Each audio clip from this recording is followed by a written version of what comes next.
Hello friends, എല്ലാവർക്കും നമസ്കാരം. നിങ്ങളേവരും കാത്തിരിക്കുന്ന അലീനയുടെ ഇന്നത്തെ വിശേഷത്തിലേക്ക് എല്ലാ കൂട്ടുകാർക്കും സ്വാഗതം. എല്ലാവർക്കും നല്ലൊരു ദിവസം ആശംസിച്ചുകൊണ്ട് തന്നെ വിശേഷത്തിലേക്ക് കിടക്കാം. ലൈക്ക് ചെയ്യാനും ഹൈപ്പ് ചെയ്യാനൊന്നും മറക്കരുത് കേട്ടോ. അപ്പം ഞാൻ നേരെ വിശേഷത്തിലേക്ക് തന്നെ പോവുകയാണ്. തുടങ്ങുമ്പോൾ തന്നെ കാണിക്കുന്നത് നമ്മുടെ അലീനയും ബബിതയും തമ്മിലുള്ള സംഭാഷണമാണ് കേട്ടോ. അപ്പം നമ്മുടെ അലീനയാണെങ്കിൽ ബബിതയ്ക്ക് ഒരു ഡ്രസ്സും അതുപോലെ തന്നെ ഒരു വാച്ചും ഗിഫ്റ്റ് കൊടുത്തു. വാച്ച് കയ്യിൽ കെട്ടിക്കൊടുക്കുകയാണ് കേട്ടോ. അത് കഴിഞ്ഞിട്ട് പറയുന്നുണ്ട്, നമ്മുടെ അലീന തന്നെ പറയുന്നുണ്ട്, എനിക്കറിയാം ഒരിക്കലും നീ എന്നെ സ്നേഹിക്കേണ്ടവളല്ല, അതെനിക്ക് നന്നായിട്ട് അറിയാം. കാരണം ഒരുപാടുണ്ട്. നിന്റെ അമ്മയ്ക്ക് എന്നെ ഇഷ്ടമല്ല, അതുപോലെ നീയും നിന്റെ അമ്മയും തമ്മിലുള്ള ആ ഒരിത്, നീ എല്ലാവരെക്കാളും നീ നിന്റെ അമ്മയെ ഒരുപാട് സ്നേഹിക്കുന്നുണ്ടായിരുന്നു എന്ന് എനിക്ക് അറിയാം മോളെ എന്ന് പറഞ്ഞപ്പോഴത്തേക്കും തന്നെ നമ്മുടെ ബബിതയുടെ കണ്ണിൽ നിന്നൊക്കെ വെള്ളം വരാൻ തുടങ്ങി. എന്നിട്ട് പറഞ്ഞു, ഇപ്പം ഈ വാച്ച് മേടിച്ച് തന്നതിനും അതുപോലെ ഈ ഡ്രസ്സ് മേടിച്ച് തന്നതിന് പ്രത്യേകിച്ച് കാരണങ്ങളൊന്നുമില്ല, എൻ്റെ ഒരു സന്തോഷം മാത്രമാണ്. ഇനിയിപ്പോൾ അതിന് കാരണം എന്തെങ്കിലും വേണമെന്നുണ്ടെങ്കിൽ നീ അതിന് ഒരു കാരണം കണ്ടോ. കാരണം വേറൊന്നുമല്ല, ബാക്കിയുള്ള എല്ലാവരും എന്നെ സ്നേഹിക്കുന്നത് എന്തെങ്കിലും കാരണം കൊണ്ടാണ്. പക്ഷേ നീ എന്നെ സ്നേഹിക്കുന്നത് ഒരു കാരണവും ഇല്ലാതെയാണ്. ഒരു കാരണവും ഇല്ലാതെ എന്നെ സ്നേഹിക്കുന്ന ബബിതയ്ക്ക് ഞാൻ എന്തെങ്കിലുമൊക്കെ സമ്മാനം തരണ്ടേ? അപ്പം പിന്നെ ഞാൻ ഇവിടുന്ന് പോകുന്നതിന് മുമ്പ് നിനക്ക് തരാൻ പറ്റിയൊരു സമ്മാനം അത് വാച്ച് തന്നെയാണെന്ന് എനിക്ക് തോന്നി. സമയം നമുക്ക് ഏറ്റവും വിലപ്പെട്ടതാണ് മോളെ, അറിയാലോ. മോൾ വേണം ഇനി ഈ വീട് നോക്കാനും ഈ വീട്ടിലുള്ളവരെ കരുതാനും ഒക്കെ. കൃഷ്ണമോളും അതുപോലെ രോഹിത്തും അവരൊക്കെ നല്ല കുട്ടികൾ തന്നെയാണ്. നീയും നല്ല കുട്ടിയാണെന്ന് എനിക്കറിയാം. എങ്കിലും അവരുടെ എല്ലാം ചേച്ചിയായിട്ട് തന്നെ നീ നിൽക്കണം. ബബിതേ നീ രോഹിത്തിൻ്റെ അനിയത്തിയൊക്കെ ആയിരിക്കാം, പക്ഷേ നിന്റെ കാര്യവും പ്രാപ്തിയൊക്കെ കൊണ്ട് നീ രോഹിത്തിൻ്റെ ചേച്ചി തന്നെയാണ്. അതുപോലെ കൃഷ്ണമോളുടെയും ചേച്ചി തന്നെയാണ് നീ. അപ്പം എല്ലാവരെയും ഞാനിപ്പോൾ ഏത് സ്ഥാനത്ത് നിൽക്കുന്നുവോ, ഞാനിപ്പോൾ എങ്ങനെ നിൽക്കുന്നോ അതുപോലെ തന്നെ നീ എല്ലാവരെയും നോക്കണം, കാണണം. നിന്റെ അച്ഛനെ വേദനിപ്പിക്കാൻ പാടില്ല. അച്ഛനും അമ്മയും എങ്ങനെയെങ്കിലും ഒന്നിപ്പിച്ച് കൊണ്ടുപോകണം. അപ്പം എല്ലാം മോളെ ഏറ്റെടുക്കണം. മോളെക്കൊണ്ടേ അതിന് പറ്റത്തുള്ളൂ. ഒരിക്കലും വഴിതെറ്റിപ്പോകാതെ നമ്മളെ ഒന്നും കാത്തു നിൽക്കില്ല. നമ്മളെ എല്ലാം തേടി നമ്മൾ തന്നെ എല്ലാം തേടി പോകേണ്ടി വരും. അതുപോലെ ടൈം നമ്മളെ കാത്തു നിൽക്കത്തില്ല. നമ്മൾ ടൈമിൻ്റെ പുറകെ ഓടേണ്ടി വരുമല്ലോ. നമ്മുടെ പുറകെ ഒരിക്കലും ടൈം ഓടത്തില്ല. അതുകൊണ്ട് എല്ലാം കറക്റ്റായിട്ട് തന്നെ മോള് കാര്യങ്ങളൊക്കെ നോക്കണം കേട്ടോ എന്നൊക്കെ പറഞ്ഞ് നമ്മുടെ ബബിതയ്ക്ക് ഒരു ചെറിയ ഉപദേശമൊക്കെ അങ്ങ് കൊടുത്തു. അതിൻ്റെ കൂടെ നമ്മുടെ ബബിതയുടെ ഹാർട്ടിൽ കയറി പറ്റിയൊരു കാര്യമുണ്ട്. അപ്പം ബബിത ചോദിക്കുകയാണല്ലോ, കാരണമില്ലാതെ ഞാനാണ് അലീന ചേച്ചിനെ സ്നേഹിക്കുന്നതെന്ന് അലീന ചേച്ചി പറഞ്ഞല്ലോ. അപ്പോൾ കാരണമുണ്ടോ അലീന ചേച്ചിനെ സ്നേഹിക്കാനായിട്ട് ഇവർക്ക് എല്ലാവർക്കും? ആ കാരണം എന്താ അലീന ചേച്ചി എന്ന് ചോദിച്ചപ്പോഴത്തേക്കും ആ കാരണം എന്താണെന്നേ ഞാനിപ്പോൾ പറയുന്നില്ല. അത് പതുക്കെ ഒരു ദിവസം മോൾ അറിഞ്ഞോളും അതെന്ത് കാരണമാണെന്ന്. അതൊക്കെ മോൾ അറിയും. ഏതായാലും മോള് ഇനിയിപ്പോൾ അത് ചിക്കി ചെകഞ്ഞൊന്നും എടുക്കാനൊന്നും പോകണ്ട കേട്ടോ. ഇപ്പം നമുക്ക് നമ്മുടെ ലക്ഷ്യം എന്ന് പറയുന്നത് പഠനമാണ്, പഠിക്കുക, അതുപോലെ ബാക്കിയുള്ളവരെല്ലാവരെയും നോക്കുക എന്നൊക്കെ പറഞ്ഞിട്ട് ഒരു ചെറിയ ഉപദേശമൊക്കെ ഒരു രൂപേണയൊക്കെ ഒന്ന് കൊടുത്തിട്ട് കുറച്ചൊരു ഡോസൊക്കെ കൊടുത്തിട്ട് നമ്മുടെ അലീന അവിടെ നിന്ന് നേരെ ഇറങ്ങിപ്പോവുക കേട്ടോ ചെയ്യുന്നത്. അപ്പോൾ അലീന നേരെ ഇറങ്ങിപ്പോയി. അത് കഴിഞ്ഞ് കൃഷ്ണമോൾക്ക് കൊണ്ടുപോയി ആ ഒരു ഡ്രസ്സ് കൊടുത്തു. കൃഷ്ണമോൾക്ക് ഡ്രസ്സ് കിട്ടുമ്പോഴത്തേക്കും അറിയാമല്ലോ, സമ്മാനങ്ങൾ കിട്ടുമ്പോൾ അറിയാമല്ലോ, അലീന ചേച്ചി തരുന്നതല്ലേ. അയ്യോ കണ്ട ഉടനെ ഇത് എന്താ ചേച്ചി, ഇത് സൂപ്പറാണല്ലോ, അടിപൊളിയാണല്ലോ എന്നൊക്കെ പറഞ്ഞ് നമ്മുടെ കൃഷ്ണമോൾ അത് മേടിച്ചെടുത്തു കേട്ടോ. കൃഷ്ണമോൾ അത് മേടിച്ചെടുത്തു. അങ്ങനെ ഏതായാലും ഈ സമ്മാനമൊക്കെ എനിക്ക് ഇഷ്ടപ്പെട്ടു. പക്ഷേ ഇത് ചേച്ചി പോകുന്നതിൻ്റെ പേരിൽ ഈ സമ്മാനം തരുന്നതെങ്കിൽ ഇതിൻ്റെ ഒന്നും ഒരാവശ്യമില്ലായിരുന്നു അലീന ചേച്ചി. ഇതൊക്കെ എന്തിനാ, ഇതിൻ്റെയൊക്കെ വല്ല ആവശ്യം ഉണ്ടായിരുന്നോ? അലീന ചേച്ചി എന്തിനാ ഇവിടുന്ന് പോകുന്നത്? പോകാതിരുന്നാൽ പോരായിരുന്നു. എനിക്ക് സമ്മാനം ഒരു കോപ്പ് വേണ്ടായിരുന്നു. അലീന ചേച്ചി പോവാത്തതല്ലേ ഏറ്റവും വലിയ സമ്മാനം എന്നൊക്കെ പറഞ്ഞപ്പം അങ്ങനെയൊന്നും പറഞ്ഞ് മോളെ എന്നെ ഇടങ്ങേറാക്കല്ലേ. എൻ്റെ പൊന്നെ നീ അവിടെ ഇപ്പം അടങ്ങി ഒതുങ്ങിയിരിക്കെ. ഞാനേ പോകുന്നത് അങ്ങ് എന്നേക്കുമായിട്ടൊന്നും അല്ലല്ലോ. ഞാൻ പോയിട്ട് ഇടയ്ക്ക് നിന്നെ കാണാനൊക്കെ ആയിട്ട് വരും. അച്ഛൻ എന്നെ സേഫ് ആയിട്ടുള്ളൊരു സ്ഥലത്തല്ലേ കൊണ്ടുപോകുന്നത്. സേഫ് ആയിട്ടുള്ളതെന്ന് പറയുന്നുണ്ട്. ഈ സേഫ് ആയിട്ടുള്ള സ്ഥലം എവിടെയാണെന്ന് അലീന ചേച്ചിക്ക് അറിയാമോ? അത് അച്ഛൻ പറയൂലോ. അച്ഛൻ എന്താ മോളെ, അച്ഛൻ എന്നെ കൊണ്ടാക്കാൻ പോകുന്നത് അത്രയ്ക്ക് സേഫ് ആയിട്ടുള്ള സ്ഥലത്ത് തന്നെ ആയിരിക്കും, എനിക്കറിയാം. ഞാൻ ഒരിക്കലും ഇവിടുന്ന് പോവുക അങ്ങനെയൊന്നും മോള് കരുതരുത്. ഞാൻ ഒരു ജോലി സ്ഥലത്തേക്ക് പോകുന്നു ജോലി ചെയ്യാനായിട്ട്, അങ്ങനെ മാത്രം മോള് കരുതിയാൽ മതി. ഇനിയിപ്പം ബബിത കുറച്ച് നാൾ കഴിയുമ്പോൾ ജോലി ചെയ്യാൻ പോകും. നീ കുറച്ച് നാൾ കഴിയുമ്പോൾ ഈ വീട്ടിൽ നിന്ന് ജോലി ചെയ്യാൻ പോവില്ലേ, രോഹിത്ത് പോവില്ലേ, അതുപോലെയൊക്കെ തന്നെ ഉള്ളൂ എന്നൊക്കെ പറഞ്ഞു. ഏതായാലും എല്ലാവർക്കും ഗിഫ്റ്റും സമ്മാനങ്ങളും ഒക്കെ വാരിക്കോരി നമ്മുടെ അലീന കൊടുക്കുന്നുണ്ട്. അതുപോലെ രോഹിത്തിനും ഒരു സമ്മാനപ്പൊതി കൊടുക്കുന്നുണ്ട്. അങ്ങനെ രോഹിത്തിനെയും ഓരോ വാക്കുകൾ കൊണ്ട് പറഞ്ഞ് ആശ്വസിപ്പിക്കുന്നുണ്ട്. അങ്ങനെ രോഹിത്തിന് വിഷമമായിട്ട് രോഹിത്ത് വരെ കരഞ്ഞു പോകുന്നുണ്ട്. തൻ്റെ അലീന ചേച്ചി സമ്മാനം ഒന്നുമല്ല വലുത്, തൻ്റെ അലീന ചേച്ചി പോകാതിരിക്കുന്നതാണ് വലുത് എന്ന് മനസ്സിലാകുന്നുണ്ട് രോഹിത്തിന്. അതുപോലെ തന്നെ രോഹിത് പറയുന്നുണ്ട്, ഒരിക്കലും എനിക്ക് എൻ്റെ ജീവിതത്തിൽ മാറ്റി നിർത്താൻ പറ്റത്തില്ലാത്തൊരു വ്യക്തി തന്നെയാണ്, അല്ലെങ്കിൽ ഒരാൾ തന്നെയാണ് എൻ്റെ അലീന ചേച്ചി. ഞാനിപ്പോൾ ഇവിടെ എത്തിയിട്ടുണ്ടെങ്കിൽ, ഞാനിപ്പോൾ പുറലോകം കണ്ടിട്ടുണ്ടെങ്കിൽ അത് അലീന ചേച്ചി കാരണമാണ്. ചേച്ചി അത്രയ്ക്ക് റിസ്ക് എടുത്ത് ആ പെൺകുട്ടീനെ കാണാൻ പോയില്ല, രേവതീനെ അല്ലല്ലോ, ശരണ്യനെ കാണാൻ പോയില്ലേ. അതുകൊണ്ടൊക്കെ അല്ലേ അലീന ചേച്ചി ഞാനിപ്പം ഇവിടെ ഇങ്ങനെ നിൽക്കുന്നത്. ഇല്ലായിരുന്നെങ്കിൽ ഇപ്പം ഞാൻ ഹരി കിടക്കുന്നത് പോലെ ജയിലിൽ നിൽക്കില്ലായിരുന്നു എന്ന് ചോദിച്ചപ്പോഴത്തേക്കും, അയ്യോടി അങ്ങനെയൊന്നും ചിന്തിക്കല്ലോ കേട്ടോ. അതെ, നീ കാരണം തന്നെയാണ് നീ ഇവിടെ നിൽക്കുന്നത്. നീ തെറ്റ് ചെയ്തില്ല, നിനക്ക് തെറ്റ് ചെയ്യാൻ അവസരം ഉണ്ടാക്കി തന്നിട്ടും നീ തെറ്റ് ചെയ്തോ? ഇല്ലല്ലോ. അപ്പം നീ കാരണമല്ലേ നീ ഇവിടെ നിൽക്കുന്നത്? ഞാൻ കാരണമാണോ? തെറ്റ് ചെയ്തവർ ശിക്ഷിക്കപ്പെടും. ആ ശിക്ഷ ഇപ്പം ഹരി അനുഭവിച്ചുകൊണ്ടിരിക്കുന്നത്. പക്ഷേ നീ തെറ്റ് ചെയ്തില്ല. അപ്പോൾ എന്ത് ചെയ്തു? അതെ, ഈശോ നിന്നെ രക്ഷിച്ചു, അത് മാത്രം കരുതിയാൽ മതി. അല്ലാതെ ഞാൻ നിന്റെ രക്ഷകയൊന്നും അല്ല കേട്ടോ.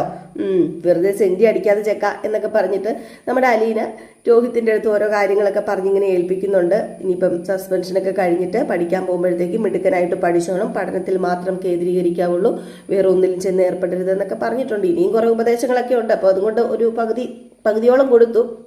ഇനിയിപ്പോൾ പോകുന്നതിന് മുമ്പായിട്ട് രോഹിത്തിനും ബബിതയ്ക്കും വേണമെങ്കിൽ കൃഷ്ണമോൾക്കും ഒരു ചെറിയ ക്ലാസ്സൊക്കെ എടുത്തിട്ട് നമ്മുടെ അലീന പൊക്കോളുവേ. അപ്പോൾ ഇത് കഴിഞ്ഞ് പിന്നെ കാണിക്കുന്ന സീനെന്ന് പറഞ്ഞു കഴിഞ്ഞിട്ടുണ്ട്, നമ്മുടെ അലീനയ്ക്ക് ഇനി പോകേണ്ടത് നമ്മുടെ കൈതയ്ക്കൽ വീട്ടിലേക്കാണ്. അപ്പോൾ കൈതയ്ക്ക് വീട്ടിലേക്ക് അലീനയ്ക്ക് പോകണം. അവിടെ ചെന്ന് എല്ലാവരെയൊക്കെ ഒന്ന് കാണണം. അപ്പോൾ നേരെ ബാലചന്ദ്രൻ്റെ അടുത്തേക്ക് ചെന്നു. അപ്പം ബാലചന്ദ്രൻ ചോദിച്ചു, നീ മേടിച്ചത് എല്ലാവർക്കും കൊടുത്തോടി? എല്ലാവർക്കും ഇഷ്ടമായത് ചോദിച്ചപ്പോൾ എല്ലാവർക്കും ഇഷ്ടമൊക്കെ ആയി അച്ഛാ, ഞാൻ മേടിച്ചതല്ലേ, പിന്നെ എല്ലാവർക്കും ഇഷ്ടപ്പെടാതിരിക്കുമോ? നീ മേടിച്ചതാ, എല്ലാവർക്കും ഇഷ്ടപ്പെടും, എനിക്കറിയാം. എന്നിട്ട് ഇപ്പം എന്താ ഇങ്ങോട്ടേക്കൊരു വരവ്? എന്തോ ഒന്നുണ്ടല്ലോ. അപ്പോഴത്തേക്കും നമ്മുടെ അലീന പറഞ്ഞു, അത് പിന്നെ അച്ഛാ വേറൊന്നുമല്ല, എനിക്ക് കൈതയ്ക്കൽ വരെ ഒന്ന് പോകണമെന്ന്. കൈതയ്ക്കലോ? നീ എന്തിനാ കൈതയ്ക്കൽ പോകുന്നത്? അത് പിന്നെ എല്ലാവരോടും ഒന്ന് യാത്ര പറയട്ടെ. ഓ, യാത്ര പറയാരോ? അവിടെ യാത്ര പറയാൻ ചെന്ന് കഴിഞ്ഞിട്ടുണ്ടെങ്കിൽ അവർ നിന്നെ ഇരു കൈയോടെ സ്വീകരിക്കുന്നാണോ നീ ഓർത്തത്? ദേ അവിടെ ഉണ്ട് അവള്, നിനക്കറിയാലോ. അത് പിന്നെ അച്ഛാ എനിക്ക് കാണേണ്ടത് വേറെ ആരെയല്ല, എനിക്ക് കാണേണ്ടത് മേഡത്തിനെ അവസാനമായിട്ടൊരു നോക്കി എനിക്ക് കാണണം, കണ്ട് ഒന്ന് യാത്ര പറയണം. ഓ, മനസ്സിലായി.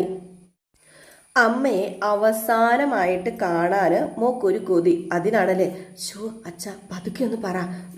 എന്ത് പതുക്കെ പറയാനാ? ഇനിയിപ്പം ഇതെല്ലാം അറിയാൻ പോകുന്നതല്ലേ എല്ലാവരും, പിന്നെ എന്ത് പതുക്കെയാടി ഞാൻ പറയേണ്ടത്? അത് പിന്നെ അച്ഛൻ ഇങ്ങനെയൊന്നും പറയല്ലേ, ഞാനൊന്ന് പോയി കാണട്ടെ. ഞാനൊന്ന് പോയി കണ്ട് എല്ലാവരോടും, അമ്മയോട് മാത്രമല്ല മുത്തശ്ശിയോട് പറയണം, അതുപോലെ മനുവേട്ടനോട്, പിന്നെ ആരോടാ? കമലയോടാണോ നീ യാത്ര പറയാൻ പോകുന്നത്?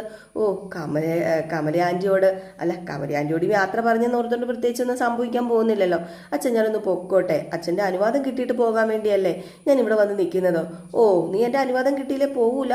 അത് പിന്നെ അച്ഛൻ്റെ അനുവാദം മേടിക്കാതെ ഞാൻ എങ്ങോട്ടെങ്കിലും പോയിട്ടുണ്ടോ അച്ഛാ? അപ്പം ഞാൻ അനുവാദം തന്നിരിക്കുന്നു, നീ പൊക്കോ. നീ പോയി യാത്രയൊക്കെ പറഞ്ഞിട്ട് വാ. യാത്രയൊക്കെ പറഞ്ഞ് പതുക്കെ അമ്മയുടെയൊക്കെ എടുത്തിരുന്ന് അമ്മയുടെ കൈ കൊണ്ട് എന്തെങ്കിലുമൊക്കെ മേടിച്ച് കഴിച്ച് അമ്മയൊന്ന് ചേർത്ത് പിടിച്ച് അമ്മയുടെ മടി കിടന്നുറങ്ങി. ഇതൊക്കെ വല്ലതും നടക്കുന്ന കേസാണോ അലീന എന്ന് ചോദിച്ചപ്പം, അതൊന്നും ഒരിക്കലും നടക്കില്ലെന്ന് എനിക്കറിയാം. എൻ്റെ അമ്മയുടെ മടി കിടന്ന് എനിക്ക് ഉറങ്ങണ്ട, എനിക്ക് എൻ്റെ അമ്മ ഒന്നും വാരിത്തരണ്ട. പക്ഷേ അതിന് പകരം ഈ അച്ഛനില്ലേ എന്നെ മടി കിടത്തി ഉറക്കാനും വാരിത്തരാനും കൊഞ്ചിക്കാനും ഒക്കെ, അത് മാത്രം മതി അച്ഛാ. എനിക്ക് ഈ ലോകത്തിൽ ഏറ്റവും കൂടുതൽ കടപ്പാട് ആരോടാണെന്നറിയാമോ? ഞാൻ ഏറ്റവും കൂടുതൽ വെറുക്കേണ്ട ഒരാളായിരുന്നു ഈ നിൽക്കുന്ന എൻ്റെ അച്ഛൻ. എന്നെ ഏറ്റവും കൂടുതൽ വെറുക്കേണ്ട ഒരാളല്ലായിരുന്നു ഈ നിൽക്കുന്ന എൻ്റെ അച്ഛൻ. ആ അച്ഛനോടുള്ള കടപ്പാട് ഈ ലോകത്ത് എനിക്കിനി വേറെ ആരോടും ഉണ്ടാവില്ല. എൻ്റെ ബ്രിജിത്താമ്മേനെ ഞാൻ ഏത് സ്ഥാനത്താണോ കാണുന്നത്, എൻ്റെ ബ്രിജിത്താമ്മേനെ ഞാൻ എൻ്റെ മനസ്സിൽ ഒരു ചെറിയൊരു രൂപക്കൂടൊക്കെ ഉണ്ടാക്കി അവിടെ വെച്ചിട്ടുണ്ട്. അതുപോലൊരു രൂപക്കൂട് ഉണ്ടാക്കി വെച്ചിരിക്കുന്ന വേറൊരാളാണ് എൻ്റെ ഈ അച്ഛന്. ഈ അച്ഛനെ എനിക്ക് മറക്കാനായിട്ട് പറ്റത്തൊന്നുമില്ല അച്ഛാ. ഈ അച്ഛൻ തരുന്ന സ്നേഹവാത്സ്യങ്ങളൊക്കെ എനിക്ക് ആവോളം കിട്ടിക്കഴിഞ്ഞു. അതുകൊണ്ട് തന്നെ ഇവിടെ വന്നതുകൊണ്ട് എനിക്ക് യാതൊരു പ്രയോജനവും ഉണ്ടായില്ലെന്ന് പറയാൻ പറ്റില്ലല്ലോ. എനിക്ക് എൻ്റെ പുനാര അച്ഛനെ കിട്ടിയില്ലേ. എനിക്ക് ജന്മം തന്ന അച്ഛനല്ലെങ്കിലും കർമ്മം കൊണ്ട് അച്ഛനായി നിൽക്കുന്നത്, അത് മതി എനിക്ക്, വേറെ ഒന്നും വേണ്ട എന്നൊക്കെ പറഞ്ഞിട്ട് അലീന എന്നാൽ പിന്നെ ഞാനങ്ങ് ഇറങ്ങുകയാണ്, ഞാനൊന്ന് പോട്ടെ എന്നൊക്കെ പറഞ്ഞിട്ട് ഇറങ്ങിപ്പോവാണ് കേട്ടോ. അങ്ങനെ നമ്മുടെ അലീന ഇറങ്ങിപ്പോയി. അലീന നേരെ കടപ്പാട്ടൂരൊക്കെ, അതായത് കൈതയ്ക്കൽ തറവാട്ടിലേക്കാണ് പോകുന്നത്. അങ്ങനെ കൈതയ്ക്കൽ തറവാട്ടിലേക്ക് നമ്മുടെ അലീന കയറി ചെല്ലുകയാണ് കേട്ടോ. അപ്പം ഇതിൻ്റെയൊക്കെ ആവശ്യമുണ്ടോ എന്നൊക്കെ നമ്മുടെ ആരാ കൃഷ്ണമോളൊക്കെ ചോദിക്കുന്നുണ്ട്. മാത്രമല്ല കൃഷ്ണമോളുമായിട്ടൊരു സംഭാഷണം ഉള്ളത് ഞാൻ പറയാൻ വിട്ടുപോയതാണ് കേട്ടോ. അപ്പോൾ കൃഷ്ണമോളെ എടുത്ത് ചോദിക്കുന്ന ഒരു ഫീല് ചെയ്യിക്കുന്ന ഒരു കാര്യമുണ്ട് നമ്മുടെ അലീനയെ. എന്തൊക്കെ പറഞ്ഞാലും അമ്മയല്ലേ, അപ്പം പിന്നെ എന്നെങ്കിലും അമ്മയുടെ മനസ്സ് മാറില്ലേ, അങ്ങനെ ഓർത്തെങ്കിലും ഇവിടെ നിൽക്കത്തില്ലേ എന്നുള്ള രീതിയിൽ സംസാരിക്കുന്നുണ്ട് കേട്ടോ നമ്മുടെ കൃഷ്ണമോൾ. അമ്മയ്ക്ക് അറിയില്ലല്ലോ ചേച്ചി ആരാണെന്നുള്ള സത്യം അമ്മയ്ക്ക് അറിയില്ലല്ലോ, അതുകൊണ്ടാണല്ലോ. അപ്പം അമ്മ അറിയുന്നൊരു ദിവസം ഉണ്ടാവില്ലേ, ആ ഒരു ദിവസം ഒരു പക്ഷേ അലീന ചേച്ചിനെ എൻ്റെ അമ്മ ഇരുകൈ നീട്ടി സ്വീകരിക്കില്ലേ എന്നുള്ള രീതിയിൽ. അപ്പം എൻ്റെ പൊന്നു വെച്ചാൽ നീ ഒന്നും മിണ്ടാതിരിക്കുക, ആരെങ്കിലും കേൾക്കില്ലേടി എന്നൊക്കെ പറയുന്നുണ്ട്. പിന്നെ മാത്രമല്ല എൻ്റെ സ്വന്തം ചേച്ചി തന്നെയാണല്ലോ, എൻ്റെ സ്വന്തം ചേച്ചി ആയിട്ട് പോലും ചേച്ചിക്ക് ഈ വീട്ടിൽ നിൽക്കാൻ പറ്റുന്നില്ലല്ലോ, ഞങ്ങളൊക്കെ നിൽക്കുന്ന ഒരു അവകാശം ചേച്ചിക്ക് ഈ വീട്ടിനുള്ളതല്ലേ, പക്ഷേ ചേച്ചിക്ക് ഈ വീട്ടിൽ നിൽക്കാൻ പറ്റുന്നില്ലല്ലോ എന്ന് ഓർത്തിട്ട് ഒരുപാട് സങ്കടം ഉണ്ടെന്നൊക്കെ പറഞ്ഞ് കൃഷ്ണമോൾ ഇങ്ങനെ കരയുമ്പോഴത്തേക്കും അലീന നീ ഒന്ന് പതുക്കെ പറയേ, കേൾക്കും കൃഷ്ണേ, നീ വിചാരിക്കുന്ന പോലെയല്ല, എല്ലാവരും കേട്ട് കഴിഞ്ഞാലുണ്ടല്ലോ ഇനിയൊന്നും ഇതിവിടെ ആവർത്തിക്കരുത് കേട്ടോ എന്നൊക്കെ പറയുന്നുണ്ട് കേട്ടോ.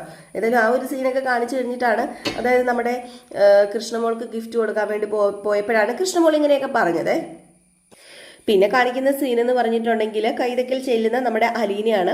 അപ്പം അലീന കൈതക്കൽ ചെല്ലുമ്പോഴത്തേക്കും മനു അവിടെ ഉണ്ട് കേട്ടോ. അപ്പം മനുവായിട്ട് സംസാരിക്കുന്ന ഒരു സീനാണ് കേട്ടോ. അപ്പം മനുവിനോട് ഇങ്ങനെ സംസാരിക്കുകയാണ്. അപ്പം മനു അലീനയെ കണ്ടതും ഇതാര് അലീനയോ, ഇതെന്തു പറ്റി പറയാതെ ഒരു വരവ്, അത് തന്നെ ഒരു വരവ് എന്ന് ചോദിച്ചു കഴിഞ്ഞപ്പോഴത്തേക്കും അത് പിന്നെ വേറൊന്നുമല്ല, എനിക്കിവിടെ ഉള്ളവരെ എല്ലാവരും ഒന്ന് കാണുന്നു തോന്നി മനു കേട്ടോ, അപ്പം അതുകൊണ്ടാണ് വന്നതെന്ന് പറഞ്ഞപ്പോൾ എനിക്ക് മനസ്സിലായി, യാത്രയപ്പായിരിക്കൂലേ, യാത്രയപ്പല്ല യാത്ര ചോദിക്കാനായിരിക്കും അല്ലേ എന്ന് ചോദിച്ചപ്പോഴത്തേക്കും അതെ മനുവേട്ട, എല്ലാവരോടും യാത്ര ചോദിക്കാൻ തന്നെയാണ് ഞാൻ വന്നത്. മിക്കവാറും 2-3 ദിവസത്തിനകം ഞാൻ ഇവിടുന്ന് പോകും. അപ്പോൾ എല്ലാവരോടും യാത്രയൊക്കെ പറഞ്ഞ് സന്തോഷമായിട്ട് ഇറങ്ങാമല്ലോ. പിന്നെ എനിക്ക് മേഡത്തിനെ ഒന്ന് കാണണം, മേഡത്തിനോടാണ് എനിക്ക് പ്രധാനമായിട്ടും യാത്ര പറയേണ്ടത്. മേഡം തിരിച്ച് അങ്ങ് കൈതക്കൽ തറവാട്ടിലേക്ക് പോവേണ്ടതല്ലേ, ഇനി അവിടെ ഒരു ഭാരമായിട്ട് ഞാനില്ല എന്നും അവിടെ ധൈര്യപൂർവ്വം മേഡത്തിന് കയറി ചെല്ലാമെന്നും എനിക്ക് പറയണം. അത് എൻ്റെ വായും കൊണ്ട് തന്നെ, അല്ലെങ്കിൽ എൻ്റെ നാക്കും കൊണ്ട് തന്നെ അത് മേഡം അറിയണം. അപ്പോഴത്തേക്കും നമ്മുടെ മനു ചോദിക്കുന്നുണ്ട്, എന്തിനാ അലീന ഇതൊക്കെ, നിനക്ക് തോന്നുന്നുണ്ടോ ഇനി ബാലചന്ദ്രനങ്കിള് ഇനിയിപ്പോൾ പഴയതുപോലെ തന്നെ വൈജി ആൻറ്റീനെ സ്വീകരിച്ച് ഇരുകൈ നീട്ടി സ്വീകരിച്ച് ഭാര്യയായിട്ട് വീട്ടിലേക്ക് കൊണ്ടുപോകുന്നു നിനക്ക് തോന്നുന്നുണ്ടോ? ഒരിക്കലും അതൊന്നും സംഭവിക്കാൻ പോകുന്നില്ല അലീന. ഒരിക്കലും ബാലചന്ദ്രന്റെ മനസ്സിലേറ്റ മുറിവുകളൊന്നും ഉണങ്ങാൻ പോകുന്നില്ല. അല്ലെങ്കിൽ പിന്നെ ഓപ്പോസിറ്റ് സൈഡ് നിൽക്കുന്ന ഒരാൾ അങ്ങനെ ആയിരിക്കണം, ആൻറ്റി അങ്ങനെ ആയിരിക്കണം. പക്ഷേ ആൻറ്റിയെ സംബന്ധിച്ചിടത്തോളം ആൻറ്റി ഒരിക്കലും ഒരു വിട്ടുവീഴ്ചയും ചെയ്യത്തില്ല. അത് അങ്ങനെ നടക്കുന്നിടത്തോളം കാലം ഒരിക്കലും നീ വിചാരിക്കുന്ന പോലെ ഒന്നും കാര്യങ്ങൾ നടക്കാൻ പോകുന്നില്ല. അങ്ങനെയൊന്നും നടക്കത്തില്ല അലീന, അങ്ങനെയൊന്നും ഒരിക്കലും നടക്കാൻ പോകുന്നില്ല. നീ വിചാരിക്കുന്ന പോലെ അല്ല. നീ പോയി കഴിഞ്ഞ് ഇവിടെ എന്തൊക്കെ പ്രശ്നങ്ങൾ ഉണ്ടാകുമെന്ന് നിനക്കറിയാമോ എന്ന് പറഞ്ഞപ്പോഴത്തേക്കും മനുവേട്ട മതി, നിർത്ത്. ഞാൻ എത്ര തവണ മനുവേട്ടനോട് പറഞ്ഞിട്ടുണ്ട്, എനിക്ക് പോയേ പറ്റൂ. ഞാൻ പറഞ്ഞല്ലോ, ഞാൻ ഇവിടുന്ന് പോകുന്നത് എനിക്ക് ഇഷ്ടമുള്ള മനസ്സോടു കൂടിയൊന്നുമല്ല. ഞാനിവിടെ വന്നത് എന്തിനാ? ഞാനിവിടെ വന്നത് എൻ്റെ അമ്മയെ കാണാനും അതുപോലെ എനിക്ക് ജന്മം നൽകിയ സ്ത്രീയെ കണ്ട് ഒരു നോക്ക് കണ്ട് ആ സ്ത്രീയുടെ അടുത്ത് ഇരുന്ന് ഒന്ന് ചേർന്നിരുന്ന്, അല്ലെങ്കിൽ ആ സ്ത്രീയുടെ ഒരു സ്പർശനം, അതിനൊക്കെ വേണ്ടി മാത്രം ഞാൻ ഇങ്ങോട്ടേക്ക് വന്നത്. അതൊന്നും എനിക്ക് കിട്ടിയില്ല. അതൊന്നും ഇനി കിട്ടുന്ന എനിക്ക് ഉള്ള ഒരു പ്രതീക്ഷ പോലും എനിക്കില്ല. ഏതായാലും എനിക്കിപ്പോൾ ഇവിടുന്ന് പോയേ പറ്റൂ. ഞാൻ സ്നേഹിക്കുന്നവർ ഒരിക്കലും അടിച്ചു പിരിയാൻ പാടില്ല, അല്ലെങ്കിൽ ഞാൻ സ്നേഹിക്കുന്നവർ ഒരിക്കലും വിഷമിക്കാൻ പാടില്ല. എന്തൊക്കെയാണെങ്കിലും എനിക്ക് ജന്മം തന്ന സ്ത്രീയാ, എന്നെ സ്നേഹിച്ചിട്ടില്ല, എന്നെ ഉപേക്ഷിച്ച് കളഞ്ഞവളാ. എന്നാൽ കൂടി എനിക്ക് ജന്മം തന്നതും ഈ ലോകത്തേക്ക് ഞാൻ വരാൻ കാരണമായവരും ഒക്കെ അല്ലേ അവര്. അപ്പൊ അതുകൊണ്ട് തന്നെ എനിക്ക് അവരോട് ഒരു വാശിയോ വൈരാഗ്യമോ ഒന്നുമില്ല. ഞാൻ പതിയെ എങ്ങനെയും ഒക്കെ പറഞ്ഞ് അച്ഛനെ കൊണ്ട് സമ്മതിപ്പിക്കും. അച്ഛനൊന്നും പറയാൻ പോകുന്നില്ല, അച്ഛനൊന്നും പറയത്തില്ലെന്നേ എന്ന് പറഞ്ഞപ്പോഴത്തേക്കും അച്ഛനൊന്നും പറയത്തില്ലെന്നേ, കണ്ടറിയാം നീ ഇവിടുന്ന് പോയി കഴിയുമ്പോൾ ഇവിടെ നടക്കാൻ പോകുന്നത് എന്താണെന്ന്. നിനക്കെല്ലാം എത്ര സിമ്പിളായിട്ട് അലീന ഇട്ടെറിഞ്ഞിട്ട് പോകാൻ തോന്നുന്നത്. എനിക്ക് ചങ്കിന് വല്ലാത്തൊരു വേദനയാ, വല്ലാത്തൊരു പെടപ്പാ. നീ ഇവിടുന്ന് മാറിപ്പോവാണോ, എന്നിൽ നിന്നും ഒരുപാട് ദൂരേക്ക് അകന്നു പോവാണോ എന്നൊക്കെ തോന്നിപ്പോവാ എന്നൊക്കെ പറയുമ്പം ഒരിക്കലും അങ്ങനെയൊന്നും വിചാരിക്കേണ്ട. നിങ്ങളുടെയൊക്കെ ഒരു വിളിപ്പുറത്ത് ഞാൻ കാണും മനുവേട്ടാ. പറഞ്ഞല്ലോ, ഞാൻ യാത്രയൊന്ന് പറയട്ടെ, എനിക്ക് മേഡത്തിനെ ഒന്ന് കാണണം, അതുപോലെ മുത്തശ്ശീനെ ഒന്ന് കാണണം. എല്ലാവരെയും കണ്ട് അവസാനമായിട്ട് ഒന്ന് യാത്രയൊക്കെ ചോദിച്ച് ആ മുത്തശ്ശിയുടെ അനുഗ്രഹവും ഒക്കെ ഒന്ന് മേടിച്ചിട്ട് എനിക്ക് ഇവിടുന്ന് പോകണം. അതിനുവേണ്ടി ഞാൻ വന്നതെന്ന് പറയുമ്പം അപ്പം എന്നോട് നിനക്ക് യാത്ര ചോദിക്കണ്ടേ എന്ന് ചോദിക്കുകയാണ്. അപ്പോഴത്തേക്ക് നമ്മുടെ അലീനയ്ക്ക് മനുവിനോടൊന്നും പറയാനില്ല കേട്ടോ. മനു എത്രത്തോളം നമ്മുടെ അലീനയ്ക്ക് പ്രിയപ്പെട്ടതാണെന്ന് നമുക്ക് എല്ലാവർക്കും അറിയാവുന്നതാണ്. ഏതായാലും മനു ആണ് നമ്മുടെ അലീന ഇവിടെ വരാൻ കാരണക്കാരനെന്നും മനു ഇല്ലായിരുന്നെങ്കിൽ ഒരു പക്ഷേ നമ്മുടെ മുത്തശ്ശൻ ഇത് ആരോട് പറയുന്നു പോലും അറിയത്തില്ലായിരുന്നു. ഈ രഹസ്യം മനു അറിഞ്ഞപ്പോഴാണ്, രഹസ്യം ആയിട്ടൊന്നും മനു അറിഞ്ഞില്ല എങ്കിൽ പോലും ഇങ്ങനെ ഒരു കുട്ടിയുണ്ട്, അതിനെ കൊണ്ടുവരണം എന്ന് പറഞ്ഞപ്പോൾ നമ്മുടെ മനു അങ്ങനെ ഒരു മനസ്സ് കാണിച്ചത് കൊണ്ടാണല്ലോ ഇപ്പം അലീന ഇവിടെ എത്തിപ്പെട്ട് നിൽക്കുന്നത്. ആ ഒരു കടപ്പാട് തന്നെയാണ് അലീനയ്ക്ക് മനുവിനോടുള്ളത്. പിന്നെ ഉള്ളിൻ്റെ ഉള്ളിൽ ഒരു ചെറിയൊരു സ്നേഹം പ്രണയമൊക്കെ നമ്മുടെ അലീനയുടെ മനസ്സിലുണ്ട്. അതൊക്കെ ഏതായാലും പതിയെ പതിയെ പറയൂ കേട്ടോ. ഏതായാലും ഇത് കഴിഞ്ഞ് നേരെ അകത്തേക്ക് കയറി പോയി. അപ്പോൾ ഇതിനിടെ നമ്മുടെ കമലയുടെ കുറച്ച് പെർഫോമൻസ് ഒക്കെ ഉണ്ട്. അയ്യോ, പെർഫോമൻസ് അല്ല, എന്നാ പറയണ്ടേന്ന് അറിയത്തില്ല. അതുപോലെ കിടന്ന് ഈ നാക്കിട്ടടിച്ച് നമ്മുടെ മനുവിൻ്റെ മുമ്പിൽ ചെന്ന് വില കളഞ്ഞിട്ട് മനുവിൻ്റെ വായിലിരിക്കുന്നത് കേട്ടിട്ട് നമ്മുടെ കമല മാറി നിൽക്കണം. അപ്പോൾ അതുപോലെയാണ് കമല അവിടെ കിടന്ന് ഓരോ പ്രശ്നം ഉണ്ടാക്കുന്നത്. കമലയാണെങ്കിൽ അമ്പലം തോറും കയറി ഇറങ്ങി മോന് വേണ്ടി പ്രാർത്ഥിക്കുക. ഇതൊക്കെ എന്തിനാണമ്മേ? ഇതിൻ്റെയൊക്കെ വല്ല കാര്യമുണ്ടോ? ആദ്യം മനസ്സ് നന്നാകണം. ഈ അമ്പലത്തിലൊന്നും പോയി പ്രാർത്ഥിക്കണമെന്നില്ല. മനസ്സ് നന്നായിട്ട് വീട്ടിലിരുന്ന് മനസ്സുരുകി ദൈവത്തെ വിളിക്കുക. അല്ലാതെ ഇങ്ങനെ പലതും പറഞ്ഞ് പരദൂഷണവും പറഞ്ഞ് നുണയും കൊതിയും പറഞ്ഞ് ആരെങ്കിലും ഇല്ലാതാക്കാനും നോക്കി നടന്നു കഴിഞ്ഞിട്ടുണ്ട്. ഈ പ്രാർത്ഥനയ്ക്കൊന്നും ഒരു ഫലം ഉണ്ടാകാൻ പോകുന്നില്ലെന്ന് പറഞ്ഞപ്പോൾ ഉണ്ടാകണ്ടടാ, എൻ്റെ പ്രാർത്ഥനയ്ക്ക് ഫലം ഉണ്ടാകണ്ട. അല്ലെങ്കിൽ നിനക്ക് നിന്റെ അനിയൻ ജയിലിൽ കിടക്കുന്നതല്ലേ ഇഷ്ടം, ഇങ്ങോട്ടേക്ക് വരുന്നത് നിനക്ക് ഇഷ്ടമല്ലല്ലോ. നീ നിന്റെ മറ്റവളും ഒക്കെ കൂടി ചേർന്നിട്ടല്ലേ എൻ്റെ മോനെ കൊണ്ടുപോയി ജയിലിലിട്ടേക്കുന്നതെന്ന് പറയുമ്പോൾ പിന്നെ ഞങ്ങളല്ലേ അമ്മയുടെ മോനെ കൊണ്ടുപോയി ജയിലിലിട്ടേക്കുന്നത്. ദേ അമ്മയ്ക്ക് അറിയാമല്ലോ അമ്മയുടെ മോനെ കൊണ്ടുപോയി ജയിലിലിട്ടേക്കുന്നത് ആരാണെന്ന്. ഉള്ള വൃത്തികേടുകളെല്ലാം ചെയ്തു വെച്ചിട്ട് ദേ എന്നെ കൊണ്ടൊന്നും പറയിപ്പിക്കരുത് കേട്ടോ എന്ന് പറഞ്ഞിട്ട് മനു അങ്ങ് മാറിപ്പോകുന്നുണ്ട് കേട്ടോ. അപ്പൊ ഇതേ സമയത്ത് പിന്നെ കാണിക്കുന്നത് നമ്മുടെ വൈജയുടെ അടുത്തേക്ക് ചെല്ലുകയാണ്. അപ്പൊ വൈജ റൂമിലാണുള്ളത്. വൈജയുടെ അടുത്തേക്ക് ചെന്നു. അപ്പം റൂം തുറന്നങ്ങാണ്ട് കിടക്കുകയാണ്. അപ്പം വൈജ അവിടെ റൂമിൽ എന്തൊക്കെയോ ചെയ്തുകൊണ്ടിരിക്കുകയായിരുന്നു. അങ്ങനെ നമ്മുടെ അലീന റൂമിൻ്റെ അടുത്തേക്ക് ചെന്നിട്ട് മേഡം എന്ന് പറഞ്ഞ് വിളിക്കുമ്പോഴത്തേക്കും തിരിഞ്ഞു നോക്കുകയാണ്. അയ്യോ, ആ നോട്ടം തന്നെ ഉണ്ടല്ലോ, മൂർച്ചയോട് കൂടിയുള്ളൊരു നോട്ടം. അപ്പോഴത്തേക്കും അലീന, അത് പിന്നെ മേഡം എന്താടി ഇപ്പം നീ ഇങ്ങോട്ടേക്ക് വന്നത്? നിന്നോട് ആരാടി ഇങ്ങോട്ടേക്ക് വരാൻ പറഞ്ഞത് എന്ന് ചോദിച്ചു. അപ്പം പറഞ്ഞു, അത് പിന്നെ മേഡം ഞാൻ ഇങ്ങോട്ടേക്ക് വന്നത് മേഡത്തിനെ കാണാൻ വേണ്ടി തന്നെയാ. ഓ, എന്നെ കാണാനോ? എന്നെ കണ്ടിട്ട് എന്തിനാടി നിനക്ക്? ഓ, ഇനിയിപ്പം എന്നെ കണ്ടിട്ട് നിനക്ക് ആശ്വസിക്കാനായിരിക്കും. എനിക്കറിയാം, നീ അവിടെ പടച്ചുകുത്തി കിടക്കുകയാണല്ലോ, അപ്പം ഞാൻ ഇവിടെ നിൽക്കുകയാണല്ലോ. എന്നെ നീ പരിഹസിക്കാൻ വന്നതായിരിക്കും അല്ലേ എന്ന് ചോദിക്കുമ്പോൾ, ഒരിക്കലും മേഡം ഞാൻ പരിഹസിക്കാൻ വന്നതൊന്നുമല്ല. മേഡത്തിന് ഒരു നോക്ക് കാണാൻ വേണ്ടി തന്നെയാണ് ഞാൻ വന്നത്. അത് വേറൊന്നിനുമല്ല, യാത്ര ചോദിക്കാനോ? ഇത് കേൾക്കുമ്പോൾ തന്നെ എനിക്ക് വെറും പുച്ഛമായിട്ട് നിന്നോട് തോന്നുന്നത്. നീ എത്ര നാളായി ഇന്ന് പോകും നാളെ പോകുന്നു പറഞ്ഞ് എന്നെ കിടന്ന് പറ്റിക്കാൻ തുടങ്ങിയിട്ട്. നീ ഇനി പോയാലും പോയില്ലെങ്കിലും എനിക്ക് യാതൊരു കുഴപ്പമില്ല. നീ അവിടെ അട്ടിപ്പേറ് കിടന്നാലും എനിക്ക് ഒരു പ്രശ്നവും ഇല്ലടി എന്ന് പറഞ്ഞപ്പം, അത് പിന്നെ മേഡം ഞാൻ ആരുടെയും ഒന്ന് പിടിച്ചു പറിക്കാനോ അല്ലെങ്കിൽ അട്ടിപ്പേറ് കിടക്കാനോ ഒന്നും അല്ല വന്നത്. എന്നെ മനുവേട്ടനെ ഇങ്ങോട്ട് കൊണ്ടുവന്നത് മുത്തശ്ശീനെ നോക്കാനായിട്ട്. ഓ, മനുവേട്ടനാണ് പോലും നിന്നെ ഇങ്ങോട്ട് കൊണ്ടുവന്നത്. നീ വീണ്ടും കിടന്ന് ഉരുണ്ട് കളിക്കാതെടി. നീയും ആ ബാലചന്ദ്രനും കൂടെ കിടന്ന് ഉരുണ്ട് കളിക്കരുതേ. കളിച്ചതൊക്കെ മതി. എവിടെയാടി ഇപ്പം ബാലചന്ദ്രൻ നിനക്ക് വീടും കുടിയും പറമ്പും ഒക്കെ മേടിച്ചു തന്നിരിക്കുന്നത്? എവിടെയെങ്കിലും മേടിച്ചു തന്ന് കാണുമല്ലേ? അതോ ഇനി ബാലചന്ദ്രൻ നിങ്ങൾ പുതിയ വീട്ടിൽ മേടിച്ചു തന്ന പുതിയ വീട്ടിലാണോ നിങ്ങൾ പോയി താമസിക്കുന്നതെന്ന് ചോദിക്കുമ്പോഴത്തേക്കും, മേഡം ഇങ്ങനെയൊന്നും പറയരുത്. ഒരിക്കലും ആ മനുഷ്യനെ കുറിച്ച് മേഡത്തിന് ഇങ്ങനെ പറയാനുള്ള ഒരു അർഹതയുമില്ല. ഓഹോ, എന്നെ അർഹത പഠിപ്പിക്കാൻ വന്നാണോ നീ? അതെന്താടി? പിന്നെ നിനക്കാണോടി ഏതോ ഒരു പിഴച്ചു പറ്റ തള്ളയ്ക്കുണ്ടായ നിനക്കാണോടി പിന്നെ ഇതെല്ലാം പറയാനുള്ള അർഹതയുള്ളതെന്ന് ചോദിച്ചപ്പോഴത്തേക്കും, അതെ എനിക്ക് തന്നെയാ ഇതെല്ലാം പറയാനുള്ള അർഹതയുള്ളത്. മേഡത്തിന് ഇതൊന്നും പറയാനുള്ള ഒരർഹതയുമില്ല. കാരണം മേഡം നല്ലതാണെന്ന് മേഡം ഒന്ന് ചിന്തിച്ചു നോക്ക്. മേഡം ചെയ്ത പാപം എന്താണെന്ന് മേഡം ഒന്ന് ചിന്തിച്ചു നോക്ക്. മേഡം നടന്ന വഴികൾ ഏതാണെന്ന് മേഡം ഒന്ന് ചിന്തിച്ചു നോക്ക്. മേഡം 10-23 വർഷം മുമ്പ് ആഗ്രയിൽ വെച്ച് ഒരു കുഞ്ഞിന് ജന്മം നൽകിയിരുന്നില്ലേ? ആ കുഞ്ഞിന്റെ സ്ഥാനം ആ കുഞ്ഞാണ് ഞാൻ എന്ന് മേഡം ചിന്തിച്ചു നോക്ക് എന്ന് പെട്ടെന്ന് അങ്ങോട്ട് നമ്മുടെ വൈജയ്ക്ക് അങ്ങോട്ട് തലകറങ്ങുന്ന പോലെ ആയില്ലേ. അയ്യോ, അന്തം വിട്ടു കുന്തം പോലെ നമ്മുടെ വൈജ നിപ്പുണ്ട്. അയ്യോ, ഇനിയിപ്പോൾ എന്ത് ചെയ്യണമെന്ന് അറിയില്ല. ഇവക്കെങ്ങനെ ഇതൊക്കെ അറിയാം? 10-23 വർഷം മുമ്പ് ഞാൻ പ്രസവിച്ച കഥ എനിക്കും എൻ്റെ ആങ്ങളമാർക്കും അല്ലാതെ വേറൊരാൾക്കും അറിയത്തില്ല. ഇതെങ്ങനെ ഇവക്കറിയാം? ആകപ്പാടെ അമ്പരന്ന് നിൽക്കുകയാണ്. അതും ഞാൻ പ്രസവിച്ച കുഞ്ഞോ എന്നൊക്കെ ഇങ്ങനെയൊക്കെ പറയുമ്പോൾ, പക്ഷെ അലീന വെറുതെ കയ്യിൽ നിന്ന് ഇങ്ങനെ ഇട്ട് പറഞ്ഞതാണ്, അങ്ങനെ ഒരു കുഞ്ഞുണ്ടായിരുന്നില്ലേ മേഡം? ഉപേക്ഷിച്ച് കളഞ്ഞൊരു കുഞ്ഞ്, ആ കുഞ്ഞെങ്കിലുമായിട്ട് എന്നെ കരുതിക്കൂടെ എന്നുള്ള രീതിയിലാണ് നമ്മുടെ അലീന സംസാരിക്കുന്നത് കേട്ടോ. ഏതായാലും അതൊക്കെ നമുക്ക് കാത്തിരുന്ന് തന്നെ കാണാം. അപ്പോൾ എല്ലാവരും കാത്തിരിക്കുക അടുത്ത വിശേഷത്തിനായിട്ട്. ഇപ്പോൾ പോവുകയാണ്, നെക്സ്റ്റ് വീഡിയോ ആയിട്ട് വരാം. ലൈക്ക് ചെയ്യാനും ഹൈപ്പ് ചെയ്യാനും മറക്കരുത്. ഫേസ്ബുക്ക് പേജിലാണ് കാണുന്നതെങ്കിൽ ഫോളോ ചെയ്യാനും മറക്കല്ലേ.